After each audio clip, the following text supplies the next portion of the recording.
yàlla may ñu kattan boo xam ne dañ koy mën a continuer xeexal suñu ab réew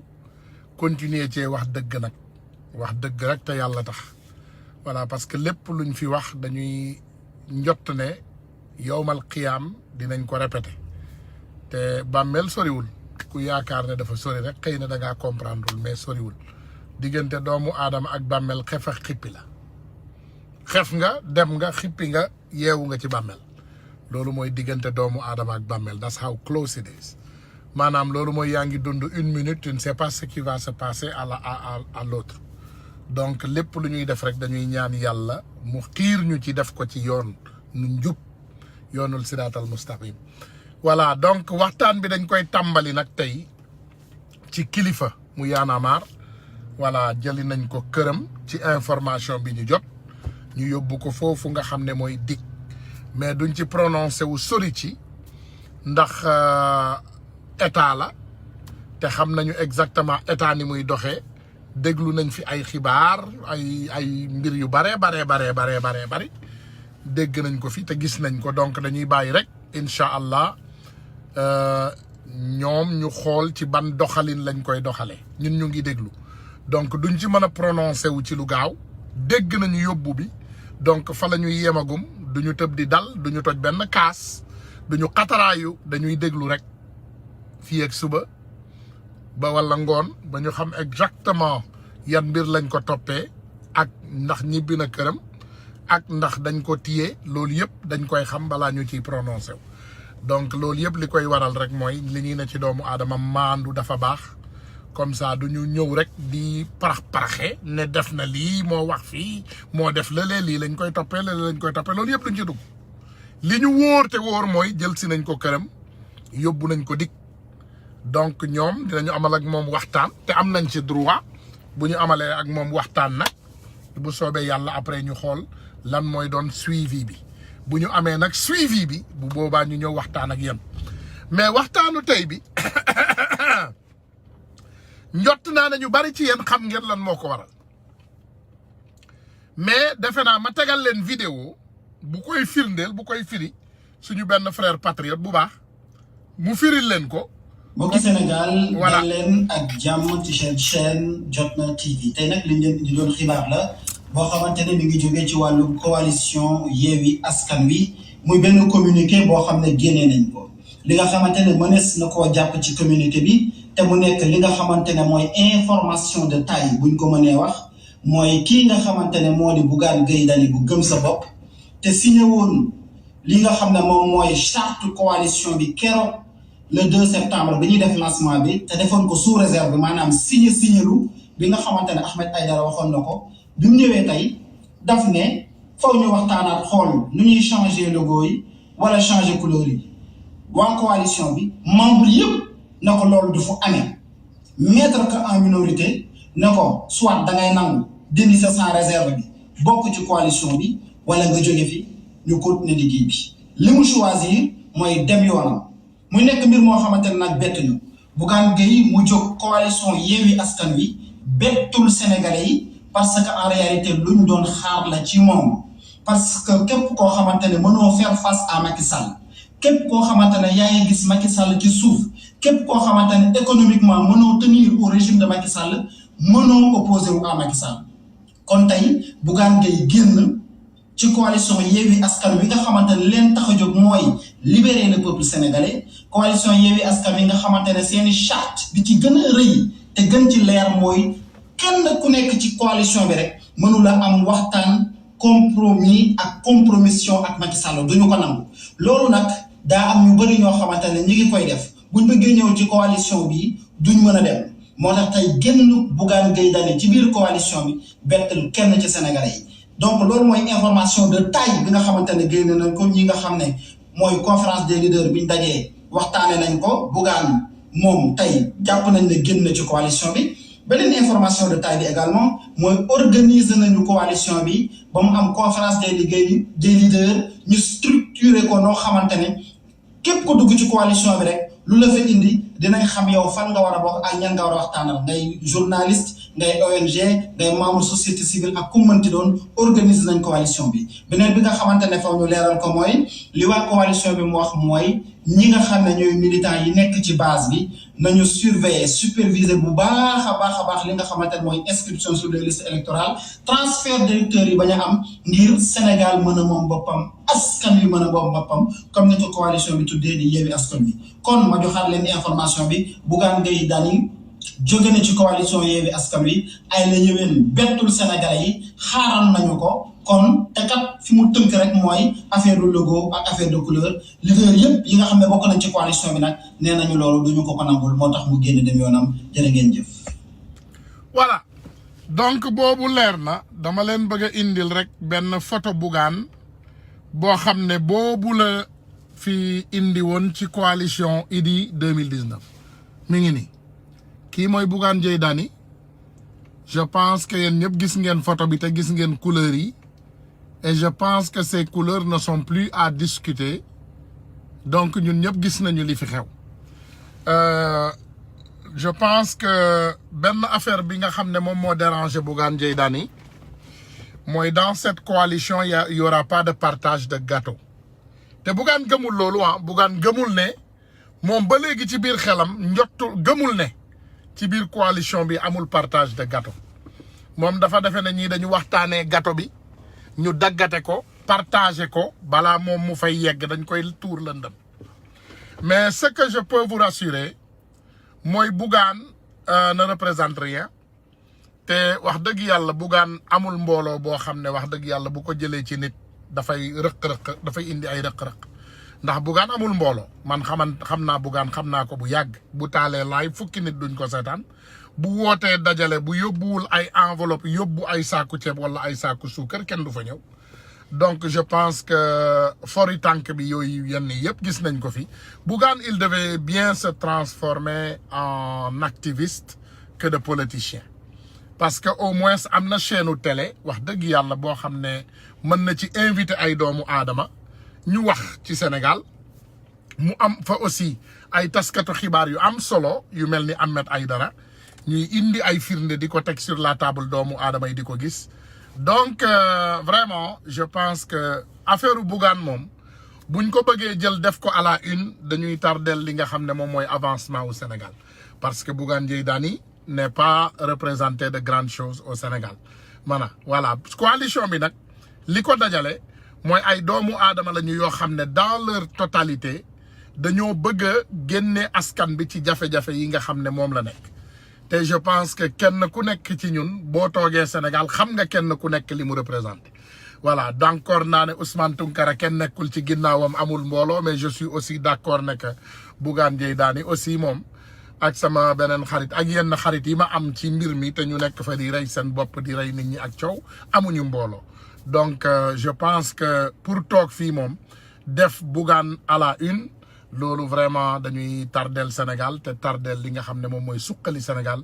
moom mooy lii nga xam ne aussi moom mooy Yewwi Askan bi parce que askan bi dañu nekk ci jafe-jafe yu tar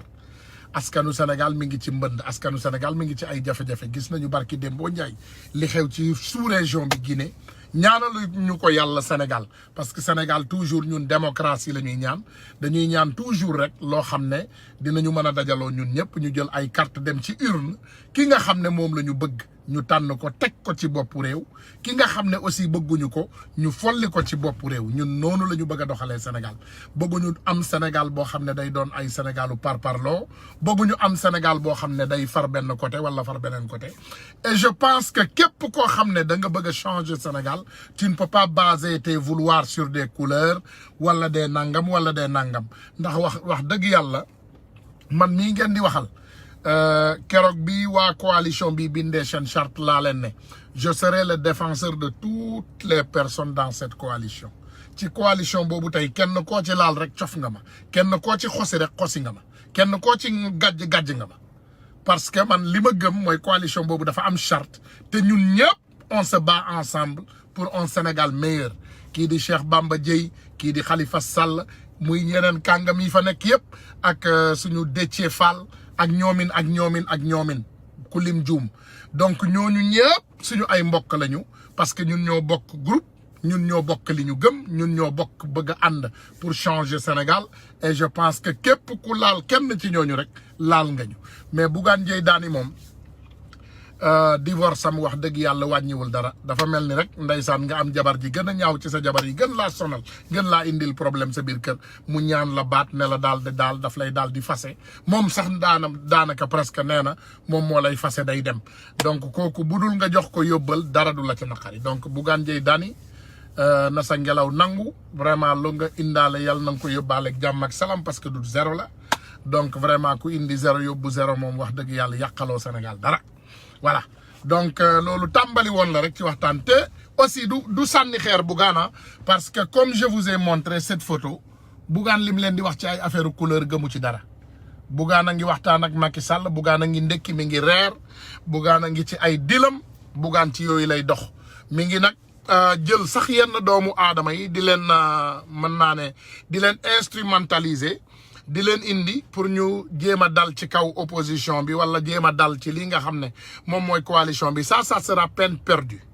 parce que benn doomu aadama bu yaakaar rek ne yow di nga ñëw nga attaqué coalition bi te duñ la wax dara da ngay naan ndox muy da ngay naanee ndox sa bakkan yi muy xelli ci sa noppi mais fii coalition bi ce sera protégé te askanu Sénégal incha allahu rabbi dinañ leen yeewi te kenn du ci man naada voilà askanu Sénégal bu ci yàlla àndee dinañ leen yeewi Bougane nag boo bëggee xam lan moo tax ndaw ñi bëgg Sonko wala lan moo tax yaag Sonko vous n'êtes pas comparable c'est que Sonko il est constant dans sa mission ku ko xam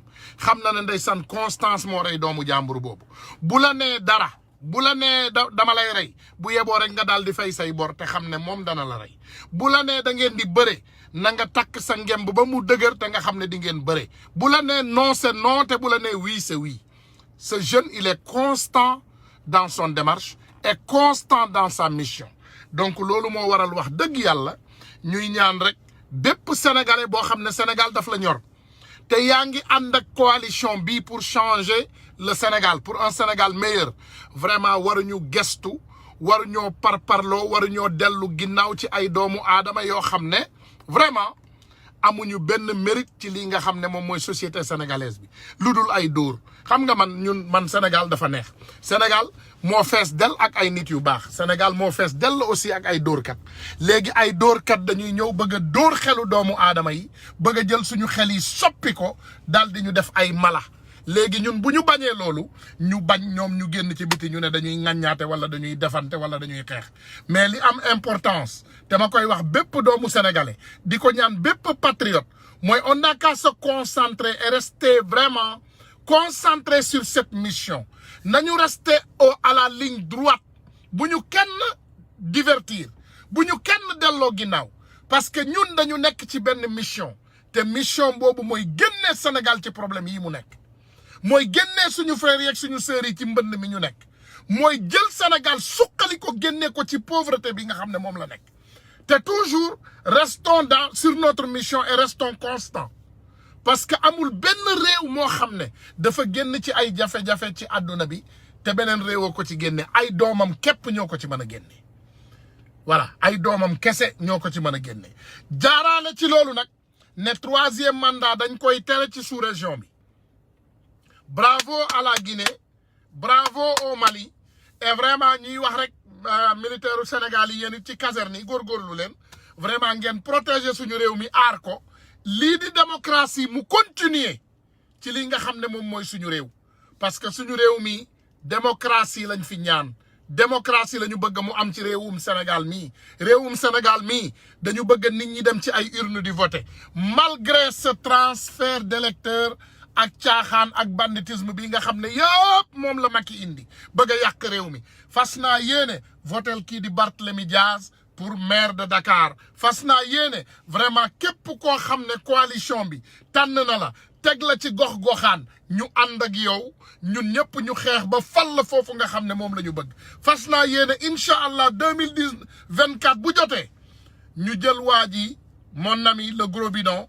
Jimbori on va l'amener là-bas à Farafenni xam nga mu xool daal nu mu def bu fekkee nag par exemple aussi da haute trahison yeeg yooyu dañ ko ciy topp ñu daal di ko jël vraiment daal di jël mbir yi atte ko leeral ko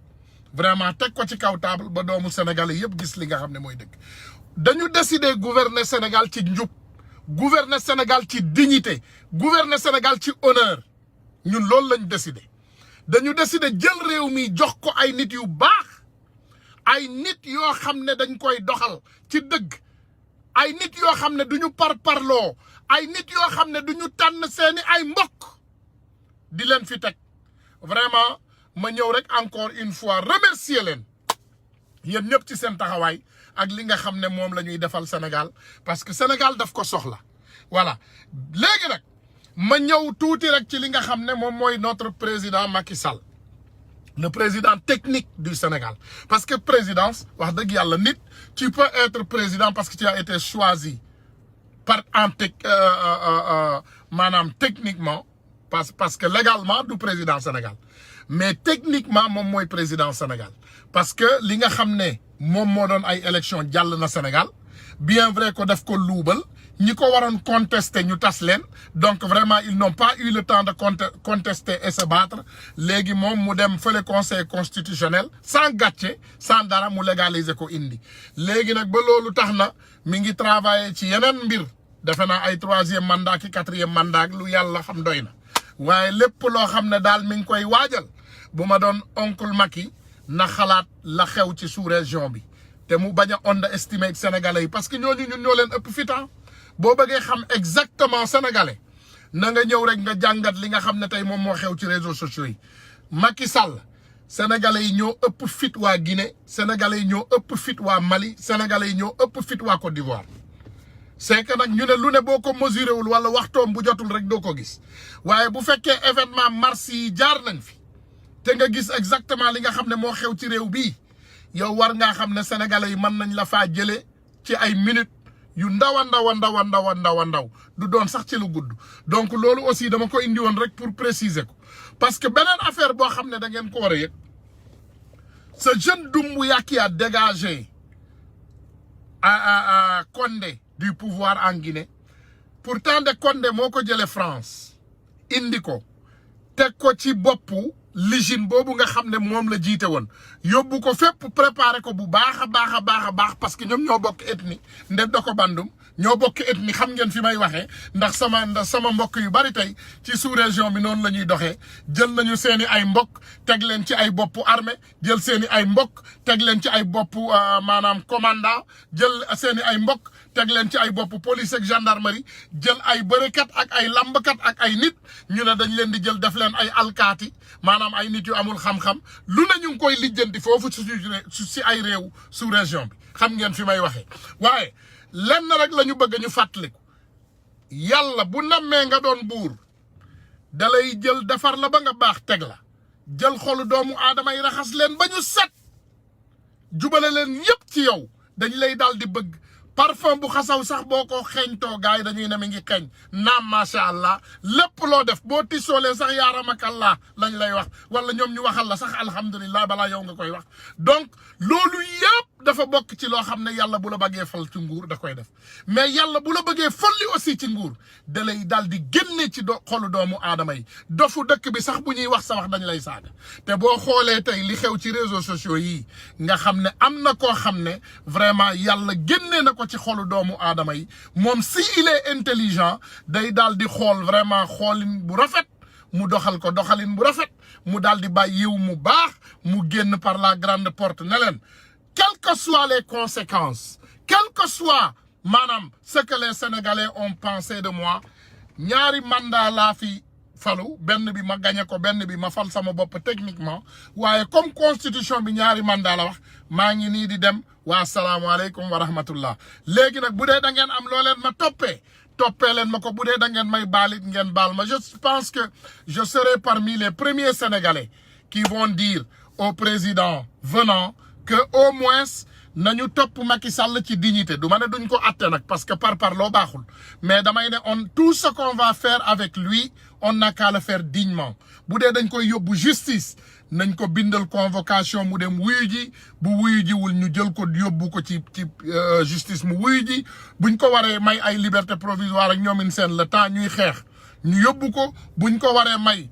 ay contrôle judiciaire ak ñoomin seen mais ñu bañ a def ay parparloo vraiment ñu jaarale lépp ci yoon ñu atte ko comme ça ñu tàmbali Sénégal ci benn phase bu bees boo xam ne du phase u parparloo boo xam ne du phase mer ngemb du phase u fayu vraiment waaye di parparloo rek wala nekk ci ay xeex yoo xam ne vraiment xamuñu kañ lañ koy jëmale je pense que Sénégal war naa dépasser tournure boobu donc ñuy ñaan rek ndeysaan suñu frère bi parce que moom amul xam-xam te il n'est pas beaucoup conscient te ñu ko wër duñ ko wax dëgg waaye boo xoolee sa frère Alpha Condé tey ni mu wéetee ci toogaay boobu war ngaa toog nga xoolaat sa bopp bu baax a baax conseil d'amis la rek waxoon nañ fi affaire Alpha Condé j'étais parmi les Sénégalais qui sont allés assister les Guinéens dans leur marche dem naa marche ak Guinéens yi on avait dit à Alpha Condé de ne pas briguer un 3e mandat et il l'a brigué lan moo ko ci fekk tey gis nañ ko ñun ñëpp on est là on le voit ñun ñëpp ko gisandoo Alpha Condé amul benn droit briguer 3e mandat ci Afrique du continent wu 3e mandat comme ni ma leen koy waxee Amérique bii ma nekk mooy réew mi gën a tekki ci àdduna bi amul président bu ñuy mës a nangu nga def fi lu ëpp juróom-ñetti at ñaari mandat nga am droit mandat 4 ans renouvelable une seule fois loolu nga am bu la neexee nag après boo renouveler sa mandat 2e fois Macky Sall bu ko neexee mën naa bàyyi beneen président ñëw après je pense que constitution bi mayaat na ko droit pour bu beneen président doxee digganteem ak beneen mandat mu ñëw présenté waat je pense constitution bi may na loolu mais nul ne peut exercer plus de 2 mandats consécutifs mais man nga ñëwaat bu beneen président ñëwee ba pare bu dee yow doyalaguloo ci sa avion bi ak bateau bi ak roppalaan yooyu nga jënd da ngay bàyyi benn nit ñëw falu te doo ko def ci tàppale parce que xam nga ñun gisoon nañ fi Vladimir Poutine gisoon nañ ko fi mu def ay élection jël premier ministre am temporairement ñëw def ko président waaye moom mu nekk premier ministre di doxal gis nañu yooyu yëpp kon Macky xamal ne dinañ la bàyyi xel xamal ne élection Sénégal yi xam nañu ne y'a bel et bien possibilité yow nga randu ndànk jël ku la neex ne moom moo gagné élection yi sàcc ko luubal ko loolu tamit duñ ko nangu loolu tamit c'est un crime contre la loi sénégalaise c'est un crime contre l'humanité élection buy am ci Sénégal sénégalais yi ñooy tànn seen président ci urne yi amul diw dafa sàcc parce que quand tu voles les élections pour le donner à une autre personne qui est comme toi c'est comme un 3e mandat donc 3e mandat bu ñu nee du fi am mooy Macky yow doo présenté wu président te doo jël benn président nga imposer ñu ko mën nga indi sa candidat comme ñëpp candidat APR mën naa ñëw léegi moom it mu xeex ak ñële jongante am lépp leer jaar ci yoon waaye bépp tappale bu doxee ci réew mi day takk di nga taal réew mi bépp jongante boo ko indee ci réew mi tu vas créer des problèmes tu vas réveiller une rébellion au Sénégal tu vas réveiller tous les sorciers du Sénégal di nga indi problème di nga indi loo xam ne yow yaa ko taal yow yaa ko tàmbali waaye doo xam fu mu jeexee donc loolu dee ci bàyyi xel Sénégal dañu ne na lépp jaar yoon yaa ngi indi ay njuuj njaaj ci bindu bii bu ma doon yow nga dolliwaat extension nga mayaat leen plus de temps sénégalais yi bindu xale yi jot seeni ay carte d'identité xale yi bindu parce que ñi ngay merloo ni yëpp ça t'arrange pas xaw ma ndax yaa ngi koy xam xaw ma ndax yaa ngi koy comprendre ndax président tey boo demee ba bañ la jàppee wala wàccee la ci sa ab réew dafay jubilation bi nekk Guinée tey boo xoolee Guinée ni ñuy jubilé da ngay xam ne Alpha Condé liggéeyul te Macky ragal naa nga jóge Sénégal lu mel noonu dal la sa copain lu yii ngay gis tes faux copains que tu as là la moitié dont la moitié est constituée des soulards billahi bis boo daan woon da nga xam ne ndekete xarit bu baax rek a jara am di nga xam ne ndekete xarit bu baax rek a jara wër parce que boo jëlee le cas de Bougane Gueye Dany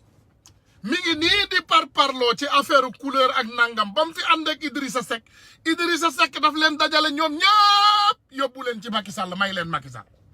parce que Idrissa Seck yéen bi ngeen koy faral en réalité moom nee na mi ngi doon négocier ak Macky Sall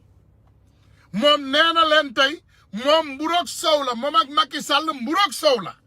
voilà donc yéen yëpp def na leen ñii ay sucre vanille ñii mu def leen ay muscade ñii mu def leen ay nangam genre Khalifa Sall mi am ngor te comprendre ne Sénégal dafa raw Macky Sall amul vision amul xam-xam te mënul changer après ñoom ñu créer li nga xam ne moom mooy seen coalition ak ñoom Déthié Fall ak ñoom Cheikh Bamba Dièye avec ses fils dignes du Sénégal partout dans le monde nag suñu xalamkat bi Bougane Gueye Dany génn fële moom mu ne yoo ay couleur ñoo ko dérangé voilà couleur yi ñoo ko dérangé ak logo ak nangam yoo ko dérangé Bougane yàlla na sa ngelaw nangu yàlla na sa jàmm yàgg ci Sénégal nag yàlla bu la dara toroxal wax dëgg yàlla yéene wuñ la benn toroxaange yéene wuñ la benn jafe-jafe yéene wuñ la ko waaye li leer te leer ba leer mooy au moins vraiment bàyyi leen sénégalais yi ñu liggéey ci jàmm ak salaam parce que li ngeen di préparer coup yi ngeen di préparer ça ne marchera pas les sénégalais ne dorment plus sénégalais yi tey sénégalais yu yeewu lañu ñii wute ñoo sénégalais yi nga xam ne ñoo fi newoon avant ñii ñun suñu génération nee naa leen nous allons prendre notre destin en main génération bu bees bii nous prendrons notre destin en main daaray àddina kenn nag ci àddina duñu divertir kenn ci àdduna duñu déstabiliser non Bougane du Gloria Bougane matul Gloria Bougane ay sucre vanille nga koy def wala ay muscade wala quelques becs de sucre rek yoo xam ne Macky da koy jël suukaree ko seen mburoog sow Bougane matul ab Gloria baa ngi ci biir dafa ñëwagul Gloria baa ngi ñëwagul nag Bougane moom matul ab Gloria moom voilà Bougane matul ab Gloria Bougane gars yi dañ koy jël def ko ñaari mbuusu sucre vanille wala muscade sànni ko ci sow mi rek pour mu am tuuti lum ci jaxase voilà du sax changer couleur bi waaye loolu du problème comme ni ma leen ko waxee cela ne nous intéresse pas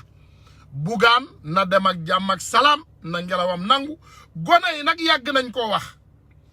man mii yàgg naa xam lu ma xam mais xam nga mag nee nañu du ñu ne tëll rek nga ne damm na doo gaaw a wax mais sinon gone yi yàgg nañ maa wax affaire Bougane yàgg nañ maa ne grand Bougane mii il ne vaut rien Bougane mii day dem Bougane mii tappalekat la Bougane mii njuuj njaajkat la Bougane mii day nelawloo sénégalais yi loolu booy yi yàgg nañ ko wax sama rakk yi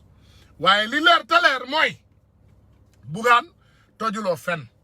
amuloo mboolo yaag sama xarita yem mon copain waaw kooku du ma tudd turam nag waaye yaag sama xarita yem amuloo mboolo demal voilà demal na sa ngelaw nangoo jàmm ak salaam du ñu changer nag dara incha allah ce logo restera le même et vraiment cette coalition restera toujours intacte et ses couleurs resteront les mêmes te bu dee ci Macky Sall nga bëgg a dem demal rek te nga jël say dóor parce que ñun Macky Sall la ñuy geeral ak ñi mu àndal donc boo demee na nga préparer na nga defaraale sa ëmb booy dem yóbbaale sa quelques couches ndax xam naa ne bu ñu dalee sa kaw boo moytuwul jaaree automatique sans frein bi bu ñëwee te fekk takkuloo couche yu bari mën naa xew ci diggante bi waaye jéggal nañ la ak jàmm ak salaam amuñoo ak yow vraiment benn jafe-jafe ñu ngi lay ñaanal jàmm nga ne tey coalition nga créé la grande coalition voilà dama koy leeral rek gars yi pour mu leer la grande coalition de Bougane Gueye Dany et ses amis voilà Bougane Gueye Dany nee na dafa créé coalition la grande coalition léegi gars yi fan yi dafa am loo xam ne ñun ñëpp ñu ngi koy gisandoo ci réseau bi Macky Sall mi ngi bëgg a nelawalaat xelu sénégalais yaa ngi ci mbënd mi 766 milliards yi Macky Sall luubal na ko ak ñooñu mu àndal Macky Sall nee na day activer IGE pour ñu contrôler 750 milliards yooyu fu mu jaar mais lan laa bëgg a xam Macky Sall le temps muy activer IGE pour ñuy xool loolu mais dina fekk nawet bi jeex na dina fekk incha allah nawetu déwén baa ngi jege mais Macky Sall kañ la nar a génnee suñu mbokk yi ci mbënd mi loolu laay laaj parce que li mu bëgg a def loolu ay naxee mbaay la Macky nijaay Macky mi ngi jéem a jëndaat encore temps il essaie d'acheter du temps parce que en 2020 am na lu fi xewoon 2020 voilà am na lu fi xewoon donc mi ngi nii benn publication la bu ma partagé woon de notre frère Alioune Badara Mboup ma partagé woon ko ci sama page Ça c'était en 2020 les VAR dama bëgg ñu déglu wondoo leen ñun ñëpp. ñu génnoon seeni kër à cause des inondations tey jii bi ma mettre le plan décennal de lutte contre les inondations au bout de 4 ans on a réglé ce problème. bi may jël réew mi en 2012 il y avait des dizaines de milliers de populations yu génnoon seeni kër à cause des inondations tey jii bi ma mettre le plan décennal de lutte contre les inondations au bout de 4 ans on a réglé ce problème. bi may jël réew mi en 2012 il y avait des dizaines de milliers de populations yu génnoon seeni kër à cause des inondations tey jii bi ma mettre le plan décennal de lutte contre les inondations au bout de 4 ans on a réglé ce problème. bi may jël réew mi en 2012 man dama am problème. il y avait des man dama am problème. Le problème que j'ai depuis 2012 Sénégal Macky Sall daf fi fekk problème mu inondation boo xam ne Ablaye Wade am na lu mu ci jotee réglé du lépp am na lu mu ci jotee réglé donc loolu bi mu amee Macky Sall ñëw Macky Sall bi mu ñëwee il nous a promis de changer cette situation il nous avait promis que vraiment moom bu ñëwee dina indi plan décennal comme ni mu leen ko waxee avec 752 milliards boo xam ne tey ñoom soppi nañ ko ñu def ko 766 milliards te xaw ma fu yeneen 750 la woon 52 léegi mu dem ba 766 muy benn écart u 14 ou 16 milliards boo xam ne benn doomu aadama mënu la wax fu xaalis bi jaar. léegi Macky Sall bi loolu yëpp jaxasoo Macky Sall nu diverti encore mu indi ñu ci beneen waxtaan bu bees nee na dafay taxawal li nga xam ne moom mooy waa IGE pour ñu ñëw saytu li nga xam ne moom mooy mbirum koppar yooyu fan la jaar te Macky Sall ne woon nañu vraiment dinañu génnee ci ay njuuj njaaj dinañu génnee ci ndox mi ak mbënd mi léegi man dama bëgg ngeen laajal ma Macky Sall kon moom ci boppam léegi finalement il a gëm na ne 750 milliards yi demul ci mbënd mi donc man loolu laa gëm donc bu dee loolu am na Macky xam na ñi mu joxoon alal bi xam na leen ñooñu léegi pourquoi Macky du jàpp ñooñu rek placer leen sous mandat de dépôt pour le moment ñu saytu leen enquêteurs yi vraiment yi nga xam ne ñooñu ñooy enquête kat yi ñu dem l'enquête jël ñooñu mais kañ ngeen di wóolu ne Macky Sall mi nga xam ne moom moo fi jëloon ay dossier comme ni mu koy waxee toujours teg ci concam nee na dossier moom daf ci teg concam donc kan moo war a gëm tey ne Macky Sall moom dina daal di yëkkati concam ci dossier yooyu pour ñu atte doomu aadama yooyu man masumaa gis nit bu ñu atte ci nguuru Macky Sall bii bi Macky Sall faloo ba léegi masumaa gis benn nit bu ànd ak Macky Sall boo xam ne dañ ko atte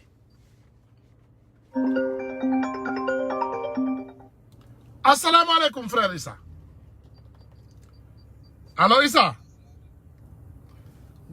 waaw ñu ngi lay ziyaare bu baax a baax a baax a baax a baax waaw mais ñu ngi dolli ziar tey rafetlu taxawaay bi. waaw mais Issa ana sa copain la de. non sama copain temps yi dama ko denc dama ko mettre au frigo. ah da nga ko mais nañ ko takkal jabar rek mbiram yi dina régler quoi. non dama ko pini léegi bàyyi naa Kiné Sow Fatou Fatfa ñu gérer loolu noonu ñu wutal ko jabar quoi mu sëyi moom day sëyi. moom dañ koy yóbbu mu sëyi quoi. ah bismillah waaw kon ba bàyyi la comme toujours pertinent comme toujours. ma bàyyi la nga waxtaan ak nga waxtaan ak gars yi. waaw Tounkara maa ngi lay ziar na di rafetlu vraiment live bi taxawaay bi kàddu yi am na solo. di ziar ñi nga xam ñoom ñoo ñuy seetaan ñëpp ak di déglu. ñu ngi lay fay. voilà di rafetlu taxawaay bi comme toujours. voilà man nag dama bëggoon a intervenir un peu comme ni nga ko xamee. pour parler de Bougane Gueye Dany pour ne pas le citer. pour dire une chose en fait. gis nga pour ñi nga xamante ne nii am nañ seetlu. Bougane Gueye Dany ci ki koy topp ak xelan waxuma ki koy topp jàpp ne parce que gis nga nit boo koy déglu ci éloquence wax ju neex wolof ju neex dalay nax quoi. dëgg la nit ki da nga koy déglu muy wax. li muy wax da ngay jël nga mettre ko en adéquation ak li nga xamante ne nii moom lay jëf. dafa am lu am solo loo commencé Tunkara. damay jël ñaari mbir avant maa ñëw ci coalition bi nga xam moom moo waral coow li muy ñaari coalition yi. Bougane Gueye Dany ci combat politique am yëpp. ñetti coalition la mos a tudd ci discours am. muy coalition bu Idrissa Seck. muy grande coalition bi pseudo grande coalition bi muy tudd nii ak grande maintenant dëggantaan coalition bi nga xamante ni moom mooy coalition Yewwi Askan bi. ñu commencé ci di jiitu. moom mooy coalition Idrissa Seck bi. xam nga Bougane Gueye Dany. lépp loo xamante ne nii defoon na ko ci kii bi lépp lu mu wax tey rek li koy dindi. lépp lu mu waxee ci coalition bi li koy dindi. mooy la mu def ci coalition Idrissa Seck bi. lépp. parce que moom ba mu demee lijjantewul couleur. yaa ngi dégg lijjantewul logo lijjantewul picc mbonaat wala kaña lijjantewu fa dara. te li gën a yéeme. daf lay naan man li tax ma dem ci Idrissa Seck. mooy man dama jël ci sama programme. loo xamante ne nii wax naa ko mu def ko. musul la wax lii ak lii ak lii ak lii sur des sujets précis avec des données précises que ne lii moo tax ma dem ci Idrissa Seck. benn Babacar Touré journaliste boo xamante ne nii ku ne ràññee na ko Sénégal taxaw na en direct Sénégal la yëpp di ko déglu. mu tuumal ko Bougane Gueye Dany même citation direct yónnee ko ko quoi. peut-être ba tey tontu wu ci. yéeyu ci yàbbu ci que moom. moo doon propagande pour que coalition Idrissa Seck bi yaa ngi dégg. nit ñi jóge ca Ousmane Sonko jëm ca moom moo ko doon liggéey. te foofu sax dama fay taxaw tuuti xam nga dama fay taxaw. parce que dafa am benn polémique bu gars yi di génni. benn grande coalition dafa xew. te boo xoolee li ko gën a fësal. mooy bi suñu système bi nekkee Sénégal fabriqué ñu Idrissa Seck bi nga xamante ni politiquement il était déjà mort jamono yi Makka ak Bakka. ñu fabriqué waat ko. indiwaat ko teg ko. on a parlé de grande coalition. mais grande coalition boobu ñuy wax tey. kan ak kan la woon. ak grande coalition bi ku nekk nii tey kan ak kan la mais loolu dinaa ñëw ci coalition bële donc Bougane Gueye Dany. li muy kaas nii yëpp tey. lu mu nangu woon la bu njëkk. donc problème bi nga fay am mooy problème mu principe problème mu constance ak problème mu cohérence. xam nga lu koy gën a dëkkal mooy deuxième coalition bi dafay ñëwaat nag gën a daane daal li mu wax yëpp coalition bii am nii tey du coalition gëm sa bopp coalition Bougane Gueye Dany la Bougane Gueye Dany naka la defee coalition bi ko dajale nii naka lañ waxtaanee logo bi naka lañ waxtaanee image bi waxuma la logo de mais moom image am ci boppam moo nekk ci biir coalition bi turu coalition moom moo nekk ci biir ku ne xam na ne li tax Bougane Gueye Dany profitoo teg coalition boobu noonu c'était pour dem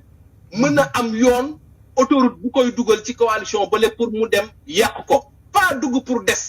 parce que li tax Macky Sall dugal Bougane Gueye Dany ci élection bi de pour muy nekk fu Ousmane Sonko di nekk c'est pour que Ousmane Sonko bu taxawee nii pour jël li ci opposition bi moom mu taxawee nee pour jël la ca des donc mënuñu bokk bool bi ñuy lekkee donc ñaari mbir a nekk ci biir muy question d'égo ak en boo xam kenn xamul lu ko indi lu ko Ousmane Sonko waxul deful leneen li mooy contrat bu mu signé ak Macky Sall pour que bu fekkente ne opposition bi am na lu ci des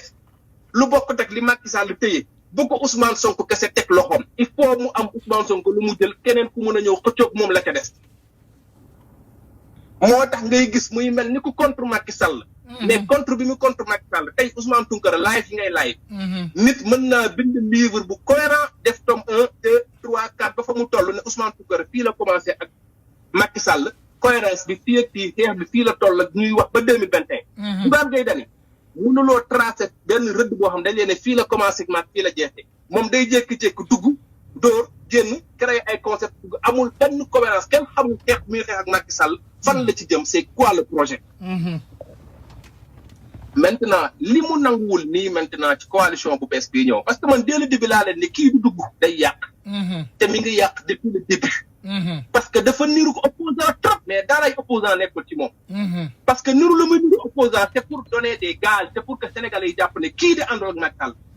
kii de Macky Sall tëj na jooni jooneem bi lijjantiwu ko Bougane Gueye n'a jamais porté ce combat-là te xam na ne bu ko porté woon yow Ousmane Tounkara nga jàpp ci ma jàpp ci keneen jàpp ci. lépp ci dil bi la doon. tey la gën a très bien. tous les gens qui sont dans cette opposition en commençant par Ousmane Sonko président Ousmane Sonko Khalifa Sall ñëpp savent très bien que Bougane Gueye Dany dafa gisee ak Macky Sall. tout le monde sait que Khalifa Sall kese moom moo mënoon a dem waxtaan ak Bougane Gueye Dany te waxtaan bi du woon waxtaan gëmuma ne man waxtaan pour jëli la woon parce que Bougane Gueye Dany am na lu mu la apporter mais jëf sa warugal la maanaam demal nga def yow Khalifa Sall li la wax comme tey Ousmane Tounkara ñu woon ne la dajaleen amul laay bëri. da nga am pour waxtaan ak ñëpp. pour ëllëg. mais tey bu xamee par exemple tey ci biir waxam yaa ngi koy dégg mu wax ju ñaaw. ba tudd ay al toppe ba tudd ay parti yoo xamante nu parti dara te moom mi ngi jàkkaarloog ñoo xamante ni la muy xas ñooña ca biir nekk ca coalition ba ñamu jàkkaarloo loolu la ñuy jëmmal foofu noonu tur yi ñu fa tudd mu mot 15 wala 20 kan nga ci xam kan laa ci xam kan la ci sénégalais yi xam mu jàkkaarloog di xas ñeneen seen yeneen i naw la yoo xamante ñu jël même position yi ñu jël ana principe bi dans tout ça ana respect bi dans tout ça Bougane Gueye Dany c'est un enfant gâté il s'est fait de l'argent nu ñu ko xamee xam nañ que ne c'est des gens du système qui ont financé Sen TV ñu bëgg a xam Sen TV fu mu sosoo nañ dem gëstu lan la ci Pape Diop bokk lan la ci Pape Diop def qu'est-ce que Pape Diop a fait pour que Bougane Gueye Dany am li mu am yor alal bi mu am lan la nguuru Abdoulaye Wade def pour que Bougane Gueye Dany yor alal gi mu am boo ko déggee mu wax da nga yaakaar ci xam-xam bala ca fit ba ñu ko ëpp xam-xam ëpp ko fit nekk ci média yi ñoo fi nekk amuñ li mu am dara mënu ko justifier tey nag xam nga lu ci ne combat bi bëgg nañ ñëpp ànd ci bëgg nañ Ousmane Sonko tàllal loxo ku ne batti comme ni nga ko waxee rek ñun duñu mës a laa buut baaraam Barthélémy Dias wala Babacar Diop wala keneen wala Boubacar Camara fii ku ci Sénégalais yi ñaaw njott ci yow c'est parce que am na lu tax parce que ñun ay borom xel lañ y a beaucoup de gens bi ma génnee di dal ci Bougane Gueye Dany dañu dal sama kaw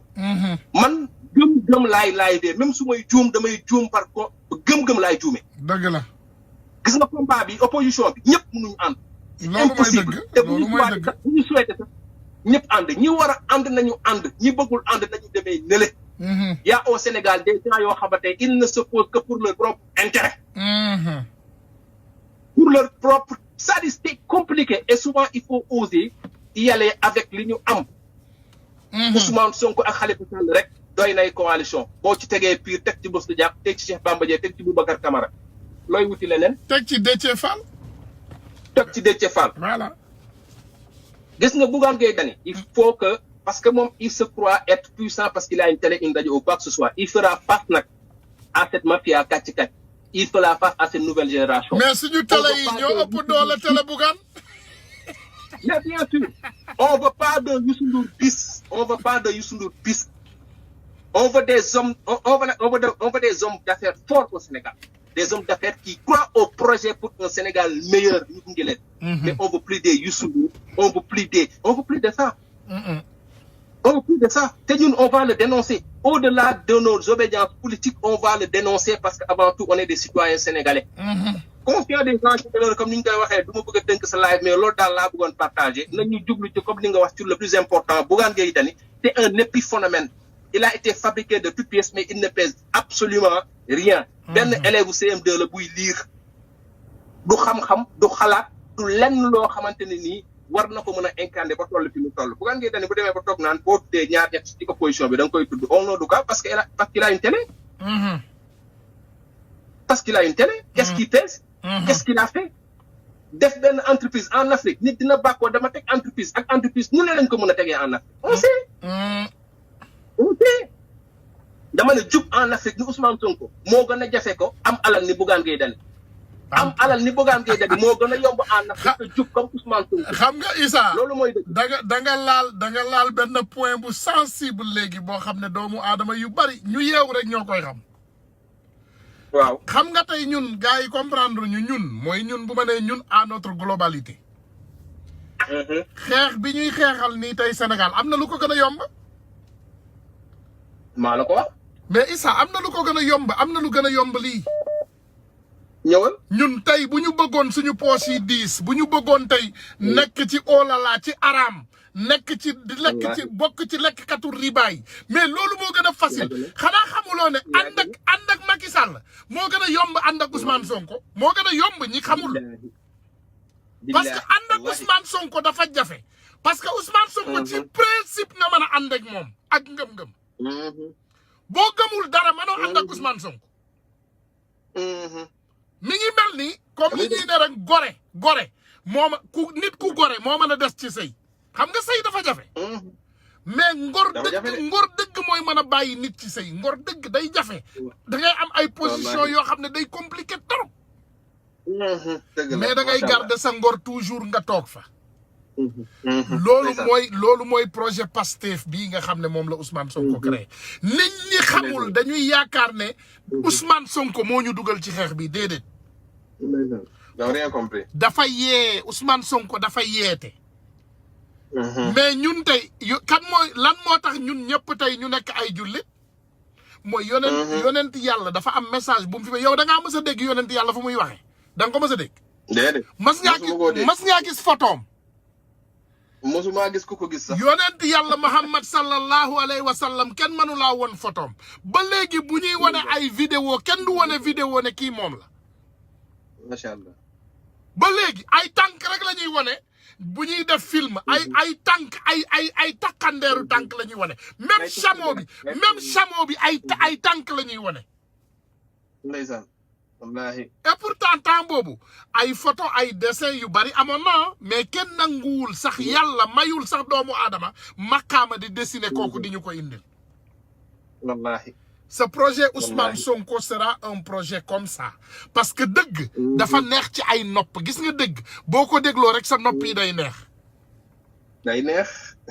nee naa la xoolal nekk patriote ci boppam moo neex Ousmane billaay wallaay tallaay dafa neex billaay wallaay dafa neex ànd ak Ousmane Sonko dafa neex wallaay dafa neex ànd ak xoolal c'est-à-dire patriotisme man moo tax même suñu copains yi nekk APR sax dama leen di ñaan ngir dama leen ko yéene man ñu dund ko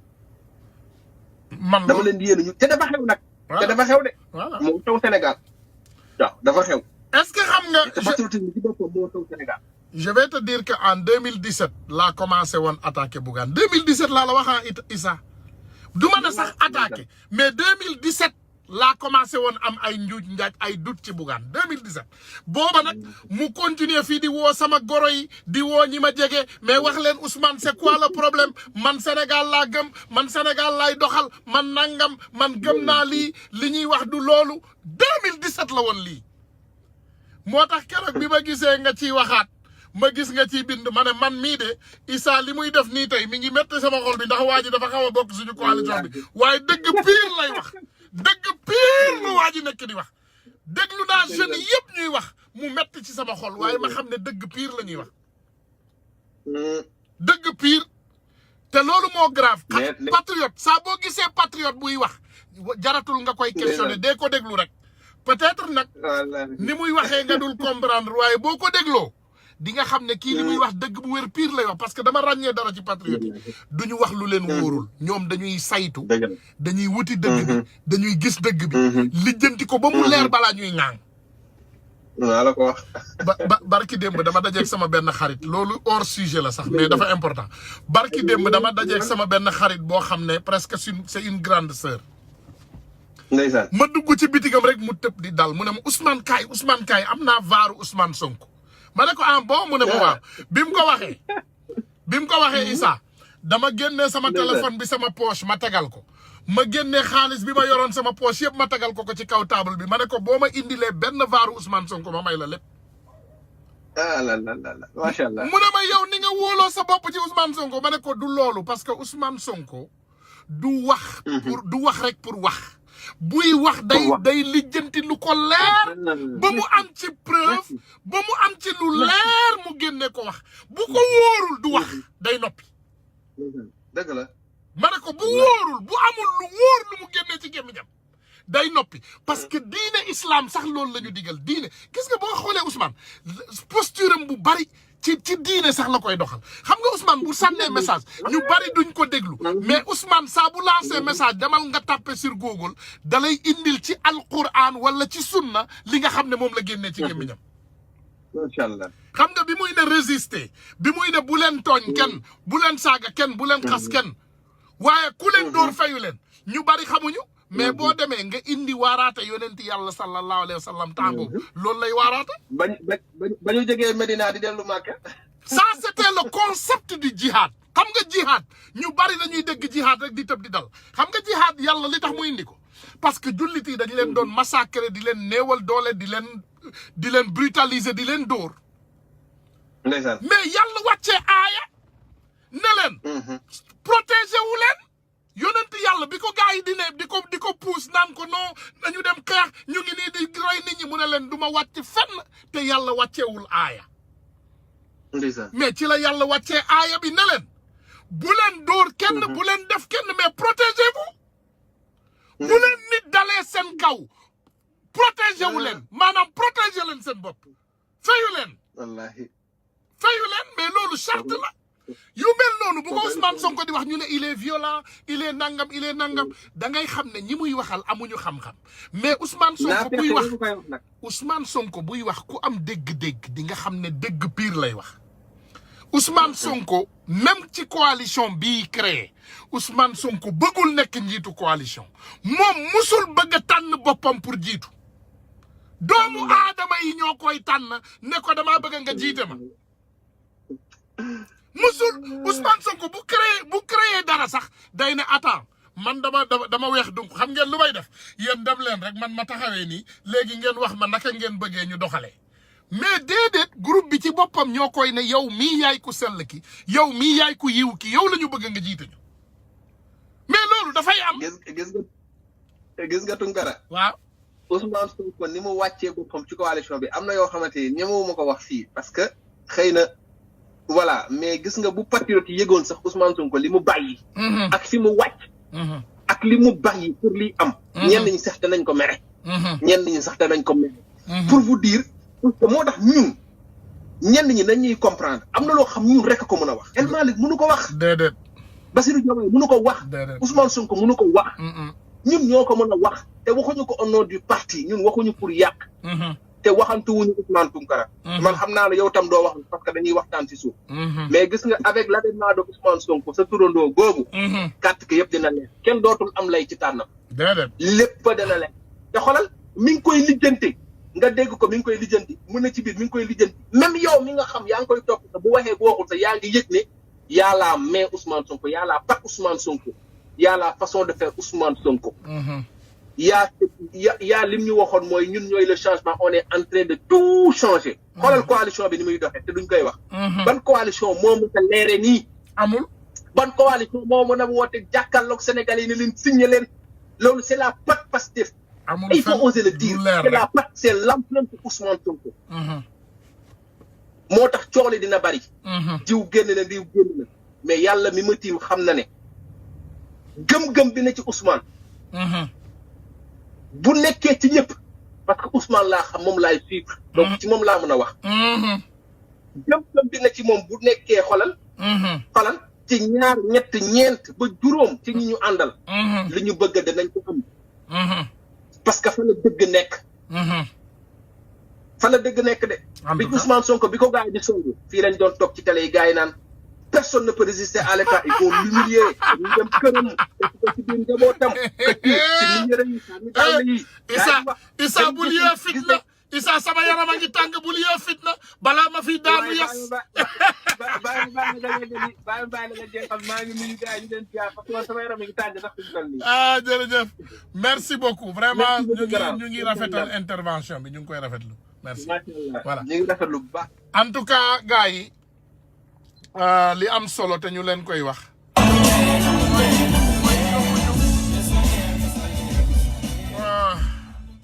waaw rajo bi nag loolu la boo fayee yenn saa ak bluetooth bi rek day taal musique bi xaw ma nu mu demee nii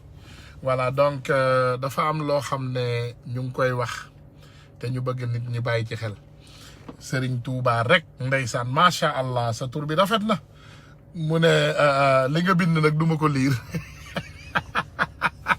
duma la ko liiral duma la passer le message macha allah waaye li am solo je pense que nit ñi nañ ko comprendre Yewwi Askan Wi c'est une coalition qui boo xam ne vraiment dafa composé wu ak ay partis politiques yu bari te ñu doon aussi ay nit ñoo xam ne ay personnes de principe et de valeur lañu te kenn nag du leen dicter li nga xam ne moom la ñu war a def et je t'assure que ay nit yu mel ni Khalifa Sall Cheikh Bamba Dièye Déthié Fall ak ñeneen mënuñoo toog ànd ci benn parti politique di bàyyi benn doomu aadama di leen ko dicter loolu nag bu ma nee benn doomu aadama du ñu bàyyi Ousmane Sonko rek di ñëw di dicter du ñu bàyyi Khalifa Sall rek di ñëw di dicter ñooñu fa nekk yépp dafa am ay charte yoo xam ne moom la ñu signé ba ci ñi jigéen ñi donc charte lañ fa signé c'est pas une dictature c'est une communication ouverte maanaam ñoom ñëpp ñooy ànd jël ay décision yoo xam ne ci njariñu askanu Sénégal bi lay doon te kenn ci ñoom du négocier pour loo xam ne ci njariñu boppam dong lay doon lépp luñ fa négocier day doon pour askanu Sénégal bi yëpp damay fàttali sénégalais yi rek ne xeex bi du léegi xeex ak Macky Sall nag the clash of the titans du mën a ñàkk mais du tey xeex bi ak Macky Sall c'est pas aujourd'hui et je pense que les Sénégalais doivent vraiment penser à cela suñu xeex ak Macky Sall du tey mi ngi ñëw nag mais du tey li xew Guinée xaftaan boo xam ne la dafa ëpp du loo xam ne du ma ne ce n'est pas possible au Sénégal mais du ñun du suñu vision du lu ñuy envisionner pour le Sénégal voilà li ñuy envisionner ñun pour le Sénégal c'est un Sénégal qui n'aura jamais de coup d'État quel que soit le président et sa mauvaise posture Sénégal du doon réew moo xam ne ñun dañuy ñaan yàlla mu am coup d'état du ñu ñaan loolu yàlla dinañu ñaan yàlla nag benn rébellion de la population bu fekkee kii nga xam ne dafa nekk ci bopp réew mi ci banditisme la ko bëgg a yore population bi dinañu jóg rebellé wu mais ay élection moo ciy tegu au plus rapidement possible du ñu nangu benn armée jël suñu réew mi tënk ko def ko ci poche am parce que am nañu ay njiit yu baax yoo xam ne ñun vraiment le courage et le rejet de Khalifa Ababacar Sall mais oui yaay Ami Diop loolu moom ce n'est même plus à discuter xam nga man li may wax toujours la j'ai eu des questions je demande des questions mais c'est toujours seulement des questions à poser mais Khalifa Ababacar Sall pour ñi xamul nanguwuma cee sori nanguwuma cee mës a prononcé wu mais c'est quelqu'un que j'ai connu très tôt dans sa carrière politique mën naa ne depuis xawma carrière politique am yëpp mais c'est quelqu'un bi koo xam ne ràññee naa ko depuis 2014 j'ai eu la chance à communiquer avec lui comme man nag soriwuma woon ci politique donc musuma ci wax lu bari mais xam naa ne nit ku yiw la nit ku am caractère la te nit ku ragal yàlla la ci li ma xam li ma xam lu ndaw ci moom nit ku yiw la nit ku teey la te nit ku ragal yàlla la loolu xam naa ko xawma nag lu bari ci moom donc am na lu bari loo xam ne mënuma ko wax mais xam naa ne li ma xam ci moom akas néew xam naa ne nit ku yiw la nit ku teey la te nit ku ragal yàlla la te gis nga coalition bi tey boo xoolee ñi ko composé boo demee nga topp seen parcours laa la waxuma la discours bi discours neex na discours ku ne mën na ko mais boo toppee seen parcours di nga trouver toujours que c'est des personnes de principe ñu bari ñu ngi ci biir ay nit lañu yoo xam ne tey boo jëlee seen waxu démb nga méngale ko ak seen waxu tey da ngay fekk ne c'est la même chose ndax boo leen xoolee ba ci dugal Khalifa Sall prison amul benn minute boo xam ne dafa weddi li nga xam ne moom la gëm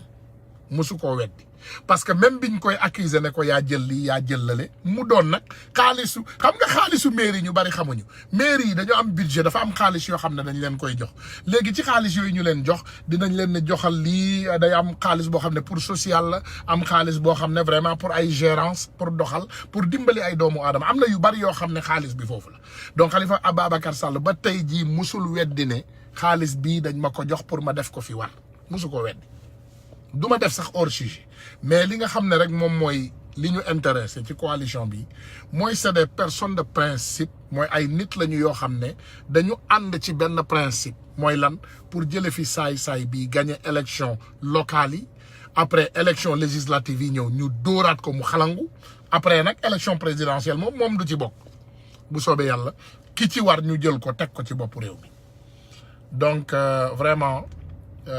li may ñaan yàlla rek mooy ki nga xam ne moom mooy Bougane Gueye Dany yàlla continuer koo may mu continuer ci li nga xam ne moom ci loolu lay dox parce que lui il ne nous intéresse pas ñun Sénégal moo ñu intéressé ak ñii nga xam ne ñoom ñoo bëgg a liggéeyal Sénégal ñoom la ñu bëgg a àndal pour defar réew mi te incha allahu rabbi dinañ leen dooleel te dinañ leen xeexal te dinañu def suñu kéemtulaay kàttan pour incha allahu rabbi bu waxtu bi jotee ñun ñëpp ñu mën a taxaw doon benn ànd doon benn say pour jële ko fi. gis naa nag aussi fan yii Macky Sall dafa war a ñëw Amérique mais ñu ngi ñuy indi ci ay hors sujet dégg naa du ñëw dégg naa changé na nee nañu décembre lay ñëw Amérique mais bu dee décembre la aussi macha allah mais bu dee fan yi la aussi di ngeen ñu dégg bu dee dina ñëw dinañu def communiqué ñëpp jot ci incha allahu rabbi ñu dem gàttanlu ko gisee ak moom. décembre bii nga xam ne aussi waa APR ñu ngi koy publicité fépp ci àdduna bi ñu ne waaw Macky Sall ndax gëm démocratie ak bëgg démocratie moo tax président Amérique bi invité na ko fi dañu bëgg ñu doon les 1 million de personnes que Martin Luther King avait descendu sur Washington. bépp sénégalais ak foo mën a nekk ci àdduna bi waa Paris sax invité nañu leen bu boobaa Amérique ngeen ñëw pour décembre bii nga xam ne moom la Macky Sall di ñëw ñu wàcc ci kaw Washington comme des abeilles pour wane suñu displeasure ak li nga xam ne moom mooy le président Macky Sall parce que nous en tant que sénégalais amuñu benn plaisir ci benn doomu aadama nag dañuy fen rek xam nañ leen ay tappalekat lañu parce que boo leen waxee rek ñu ne la Macky la ñu invité fii Macky la ñu invité fële loolu yëpp ay dóor la mais je sais que Macky bu ko président bu cohérent invité lim koy njëkk wax mooy doxalal sa réew ci doxalin bu baax te bu fa laaj 3e mandat parce que il voit gis nañu suñu distaste they see our distaste in this president gis nañu ñun naqar bi nga xam ne moom la doomu sénégalais yi am ak kii bu fekkee da ngeen di nax seen xel yi da ngeen di foyee seen xel yi yeewu leen te xam ne on va jamais duñu nangu jamais ci histoire monde bi ñuy indi président dictateur bu mel ni Macky Sall di ñu ko imposer fii ci Amérique naan ñu voilà c'est quelqu'un qui représente quelque chose en Afrique c'est quelqu'un qui respecte la démocratie. Joe Biden yabeewul noonu Sénégalais yi te dof bi ngeen yaakaar ne moom la américains yi dofeewuñu ko dof boobu américains yi ñoo leen gën a xam ne Macky Sall c'est pas un quelqu'un qui respecte la démocratie américains yi ñoo leen gën a xam loolu. boo leen dofee ba seen xel yi nasax yéen war ngeen xam ne américains yi xam nañu ne Macky Sall c'est pas quelqu'un qui respecte la démocratie gars yi nag du ma yàgg ci loolu déglu leen ñu nag fan yi parce que Nations Unies bi fan yi la wóoruma ndax bandi bi dina ñëw wala du ñëw parce que deful communiqué day nëbbatu léegi buy tukki sax un président de la république léegi buy tukki sax day nëbbatu day laqatu buy tukki sax du bëgg nit yëg ko ndax Amérique fii de bu fi suñu waajooju jimboori tàggoo mu ne Amérique bii la jëm commencé leen tàccu bravo fu mu mën a nekk ci dëkk bii danañ ko fa dem fekk yëgal ko ne bëgguñu ko fii we displeased with the way he run our country loolu de man garantir naa leen ko man garantir naa leen ne Macky Sall il n'aura pas de confort ici aux États-Unis tant que je vis xëy na nag diggante tey ak suba ma faatu ndax loolu yàlla rek ko man loolu kenn mënu ci dara waaye tant que ñun ñu ngi dund suñu bakkan yii ñu ngi dund ñu ngi respirer ngelaw Macky Sall du am jàmm dans tout le territoire américain xaw ma nag lu muy defi Europe ak yeneen réew yi te njott naa ne ñooñu it am nañu fulla am nañu fayda fii de du fi amee jàmm fii xaw ma beneen réew nag voilà parce que fii ñun fii du ñu nangu nit ku tekkiwul dara kuy dox ci ay fen ak ay tàppale di ñëw di lëndëmal suñu xel yi di lëndëmal askan wi di fi wax ay waxu caaxaan wala di fi doxee ay doxu caaxaan mënumaa bàyyi mbir mi nag te laaluma ci Dame Dieng de lëndëmal askan wi Dame Dieng il continue toujours à attaquer cette dame et Dame j'ai reçu beaucoup d'informations de la part de cette dame ki nga xam ne dafa nekk ci ay jafe-jafe ndaw si nga xam ne moom dong moo dund accident boobu nga xam ne mooy accident bu metti bi Leral TV amoon Dame Dieng ak soxoram ak xolam bu bon mu dajale xaalis socialement pour war koo jox doomu aadama yooyu mu luubal presque 3/4 de cet argent mu continuer nag di attaquer ndaw soosu di ko intimider di ko saaga di ko def ay ñaawteef et je pense que dans une démocratie des choses comme ça ne doivent jamais être acceptées yu mel noonu kenn waru koo nangu voilà donc dañuy wax ne Dame na nga arrêté ta magouille avec cette dame dinaa ñëw nag dinaa la amal jour damay jël jour bu spécial pour yow yàkkamtiwu ma la voilà yow steak lañ lay def steak voilà yàkkamtiwu ma la yow te mënumaa dem aussi te ba léegi laajuma buntu kër Youssou Ndour doomu aadama bi fa faatu woon vraiment ba léegi gis nañu ne amul benn suivi ba léegi gis nañu ne amul benn caméra de surveillance boo xam ne dañ koo génnee pour wone li nga xam ne moom moo dal doomu jàmbur boobu dinaa leen wax nag li nga xam ne man xam naa ko xam naa ne la famille Ndour ñoom ñu ngi reyante ci seen biir ñoom ñu ngi lekkante ndax dem naa bañ am firnde ne amul benn ajjuma boo xam ne yaayu Youssou Ndour dajalewul ay doomam yépp ci biir këram pour wàccee tempérament yi pour ñu ànd doon benn ñi xam Sénégal xam famille Ndourène xam nañu loolu mais je pense que bu fekkee yaayu Youssou Ndour mi ngi may déglu wala ay doomam wala am di jàmmam wala famiyam nañ ko ne mu góorgóorlu doomu jàmbur boobu nga xam ne génn na àddina ci buntu këram ñu indi ci ay leeral parce que loolu mooy jur jàmm ci biir réew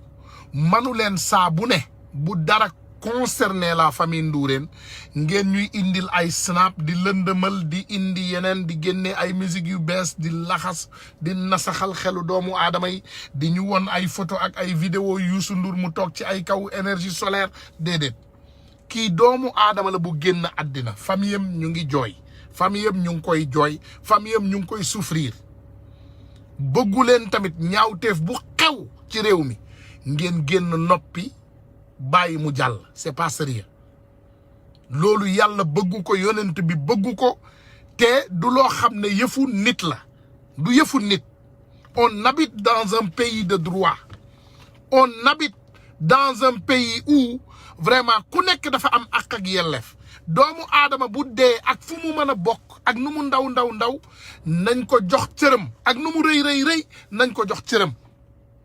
donc ñu ngi laaj encore une fois ngeen indil ñu vraiment lii nga xam ne moom mooy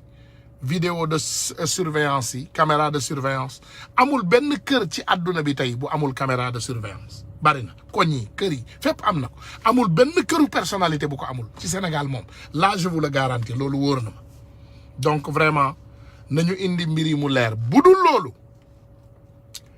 ñun dinañu indi information bi te dinañ ko tas te day mën na indi ay gravité ah parce que Youssou ñi la jege nañ ñu ñi la xam nañ ñu voilà donc vraiment nañu indi leeral yooyu rek maa ngi gis suñu sœur Aji Ndaw Aji maa ngi lay ziyaare bu baax a baax gis suñu sœur Salimata ñu ngi leen di ziyaare bu baax gis naa leen maa ngi leen di gis yéen ñëpp vraiment ñu ngi leen di ziyaare di leen jox seen wàccuwaay di leen remercier encore ci seen taxawaay ci Sénégal comme ni ngeen koy defee ndax gis nañu taxawaay bi ngeen taxaw Kaolack dina toujours rek les patriotes nañu continuer ci posture bi ñu nekk comme Pastef comme bépp parti politique dina am ay xëccoo ay xiiroo ay ŋaayoo parce que loolu mooy démocratie même fii ci suñu réew yi gën a avancé démocratie dafa am lu tudd primary mooy les premiers les premiers mooy tey primary bu élection di jege da ngay gis ay nit yu bokk benn parti politique ku nekk di xëccoo même chaise ñoom ñëpp ñooy ànd ñu tànn ci nag kenn kooku ñu ci tànn mooy représenter parti bi donc gis nañu ay jafe-jafe wala ay xëccoo yu ndawaan ci biir mais loolu yëpp dafa bokk rek ak démocratie voilà donc ñuy ñaan rek yàlla may Sénégal doole yàlla dooleel ñu Dramé Tipa mu ne lu dal kilifa wal kilifa dañ ko jël si këram waa dikk yóbbu ko xam naa du ñàkk pour auditionner ak yeneen mais comme niñ leen ko waxee duñ ci prononcé wu incha allahu rabbi ba ñu am ci lu leer fii ak suba incha allah dinañu ñëw ñu waxtaan ci ak yéen gars yi maa ngi leen di remercier nag bu baax a baax di leen jox seen wàccuwaay indi waatal leen rek incha allahu beneen attends musique gars yi jéggal leen ma une minute ma am lu ma déglu fii bu fekkee dafa concerné voilà jéggal leen ma de voilà donc xam naa rek duma ci sori après dinañ ci ñëw gën a waxtaan parce que dañ ma yónnee message ci biir live bi ma defee ne dafa concerné li nga xam ne moom laa doon wax waaye l'affaire Kilifeu incha allahu rabbi dinañ ko waxtaanee suba buñ ci gënee am lu ñu leer wala sax naa ne suba mercredi jeudi ou vendredi même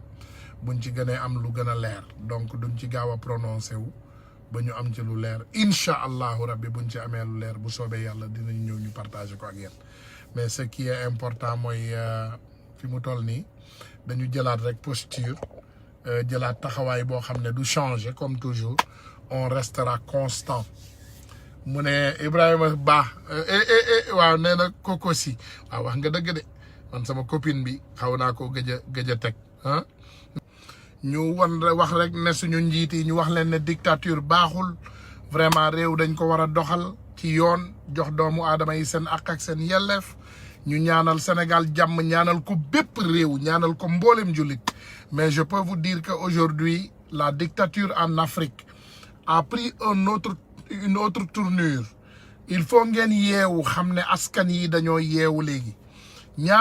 ñaanaluñu kenn safaan parce que vraiment dañuy ñaan li jàmm bi ñuy ñaan Sénégal moom la ñu bëgg Guinée moom la ñu bëgg Mali bëgg ko Côte d'Ivoire bëgg ko fépp voilà nous voulons seulement que la paix dans notre pays la paix la prospérité vraiment bëgg aussi ngeen jàppale suñu doomu aadama yi sonn yi nekk ci mbënd mi nekk ci ndox mi nekk ci jafe-jafe yi nos frères et sœurs sont dans l'eau et ils souffrent et nous demandons au président Macky Sall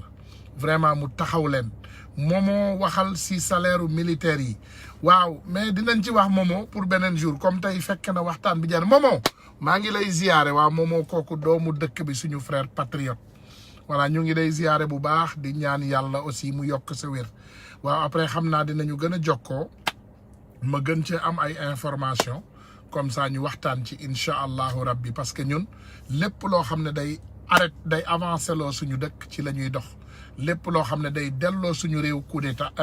ginnaaw borom coup d'état kii bind coup d'état Serigne Touba rek Serigne Touba arrêté lii oh Serigne Touba mi ñu bëgg ci suñu biir xol ñu bëgg ko ci suñu biir xol yaa ngi bind rek yaa ngi bind tur bi nga yor moo sell macha allah moo tax mënuñu laa wax dara ndax tur bi nga yor dafa sell tur bi dafa sell lool tur boobu kenn mënu koo yor ngay wax borom lu ñaaw donc ñu ngi jéggalu loolu moo tax ngeen gis rek ñuy toujours di concentré wu ci li nga xam ne mooy suñu combat ma ñëwaat encore une seule fois ci suñu détracteurs yi gis naa suñu sœur bi temps yële passé dellu nga ginnaaw nga bàyyi waaye gis nañu semaine passée invité nga Cheikh Abdou Bara Dolly muy suñu xarit ma xam ko bu baax Cheikh Abdou ñu gis nga invité ko bi nga ko invité yaa ngi commencé delluwaat ci affaire Ousmane Sonko bu la ñuy jaral loolu bu la ñuy jaral ngay dugg ci bato boo xam ne daf lay gaañ avertissement xarit la nag avertissement xarit mu ne kii dafa non il faut bàyyil saaga bi maafe domoda c'est kii sax maafe domoda bàyyil saaga en tout cas léegi li am importance mooy may ñaan rek xam nga bala yoon bi ma génnee ma dal ci kawam suñu prématuré boobu ma dal ci kawam dal yu metti yooyu dafa am samay xarit yu baax yu ma woon ndeysaan di ñaan ñu ne yërëm ko bu dul loolu vraiment mën naa am te boobu ba léegi gis naa ne dafa dépérir sax ndeysaan mi ngi changé sax ay pilover ak chemise lu ne mi ngi cee dugg bàyyi na sax weeni ndeysaan ragal na léegi takk silicon yi sax mais il faut nga arrêter dugg ci Ousmane Sonko voilà il faut nga bàyyi Ousmane Sonko Nafi Diouf ndeysaan moom mi ngi dugg ci ay détails ndeysaan vive président Macky Sall Nafi Diouf bàyyil saaga yi ñun xajuñu ci yéen il faut ngeen comprendre ne xaaral ma bloqué ko waaw bàyyi ma bloqué Nafi Diouf mi ngi indi ay ñaawteef di saaga di wax ay wax yu ñaaw donc duñ ko bàyyi mu continuer waaw mais nañu continuer rek ci li nga xam ne mooy suñu posture donc ñuy wax rek suñu sœur boobu mu góorgóorlu bàyyi Ousmane Sonko na ko muñ rek parce que duñu nangu kenn am plateforme boo xam ne ñun ñëpp ñoo la jàppale ci sa plateforme boobu partager ko ñun ñëpp ñu ñëw ci yëkkati la ba nga existé waat parce que dañ la néewal doole Sénégal mais da nga naxee nit ñi loolu léegi nga ñëw nga bëgg koo dëkkal ci kaw Ousmane Sonko duñ ko nangu Sonko duñu nangu benn doomu aadama di ko tuutal wala di ko toroxal duñ ko nangu am ngeen nag seen droit man ngeen ñëw ngeen wax li nga xam ne moo nekk ci yéen am ngeen ci droit c'est la démocratie mais ñu teg ko ci ay conditions yu normal man nga ñëw nga contre Sonko wala nga ànd ak moom nga ànd ak Bougane wala nga bañ a ànd ak moom c'est pas grave mais nañ koy teg rek ci ay argument mais pas ma ñëw rek di saaga lu la neex waxal ci doomu ministre yi alalu réew mi waa doomu ministre yi doomu président yi yooyu yëpp xam nañu mais fi mu ne nii defe naa ministre yi ci boppam ñooy suñu problème balaa seen doom yi voilà donc vraiment gars yi maa ngi leen di remercier bu baax a baax di leen tàggu di leen jox rendez-vous incha allah suba ci mbiru kilifa bi buñ ci amee lu ñu gën a leer rek dinañu gën a ñëw waxtaan ak yéen mais pour le moment dañ koy yemale fii ba beneen yoon wa asalaamualeykum wa rahmatullahi wa barakaatu vraiment jërëjëf.